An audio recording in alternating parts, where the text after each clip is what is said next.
एक दफा का जिक्र है।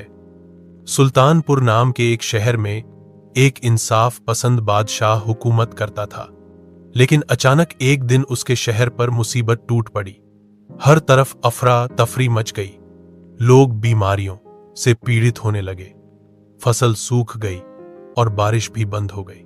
बादशाह ने अपने सभी आमिलों और वजीरों से मशवरा किया, लेकिन कोई भी इस मुसीबत का हल नहीं ढूंढ पाया।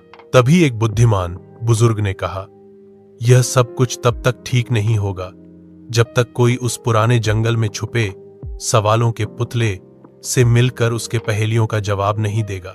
सिर्फ वही इंसान जो सच्चा दिल और अगर आप इरादा रखते हैं तो आप उन पहेलियों को सुलझा सकते हैं। बादशाह ने शहर में ऐलान करवाया कि जो भी सच्चा ईमानदार इंसान उस सवालों के पुतले के पास जाके उसकी पहेली सुलझा देगा, बादशाह सलामत उसे बहुत कीमती ओहदा देंगे। लेकिन कोई उस सवालों के पुतले के पास जाने की हिम्मत न कर सका। एक बार तो बादशाह ने खुद सोचा कि वो खुद जाए उस सवालों के पुतले के पास, लेकिन वो बीमारी में गिरफ्तार हो गया, इतना कि बस उठने की हिम्मत न हो। इसी बीच सुल्तानपुर का एक लालची आदमी किसी से पूछे बगैर सवालों के पुतले के पास जा पहुंचा और सोचा सही जवाब दे दिया तो बादशाह से इनाम मिलेगा। पुतले ने पूछा, लालच बड़ा या ईमान? उसके दिल में तो लालच थी, वो लालच में उलझ गया, जवाब ना दे सका, तुरंत पत्थर का बन गया। यह बात शहर के एक जवान और बहादुर लड़के हकीम के कानों तक पहुंची। हकीम दिल का साफ, दयालु और बहादुर था। उसने तय किया कि वह सवालों के पुतले के पास जाएगा और बादशाह की मुसीबत का हल ढूंढ निकालेगा। हकीम ने अपना सफर शुरू किया। जंगल घना था, रास्ते कठिन थे, लेकिन उसके इरादे मजबूत थे। 3 दिन और 3 रात के बाद वह एक पुराने मंदिर जैसे मकान तक पहुंचा, जहां एक बड़ा पुतला था। आंखों में रोशनी थी और चेहरे पर एक अजीब सा सुकून।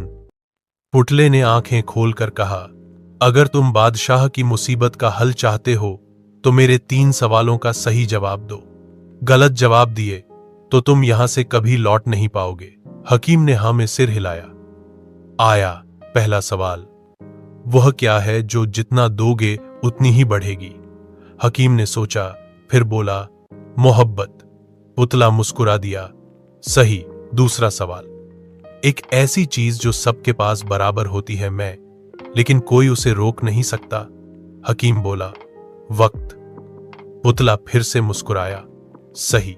तीसरा और आखिरी सवाल, वह क्या है जो एक राजा को फकीर और फकीर को राजा बना सकता है, लेकिन दिखाई नहीं देता?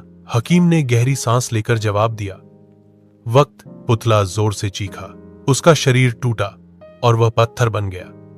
अंदर से रोशनी निकली और आसमान का साया महलों से उठ गया। वो रोशनी पूरे सुल्तानपुर में फैल गई। सबकी बीमारी परेशानी दूर होने लगी।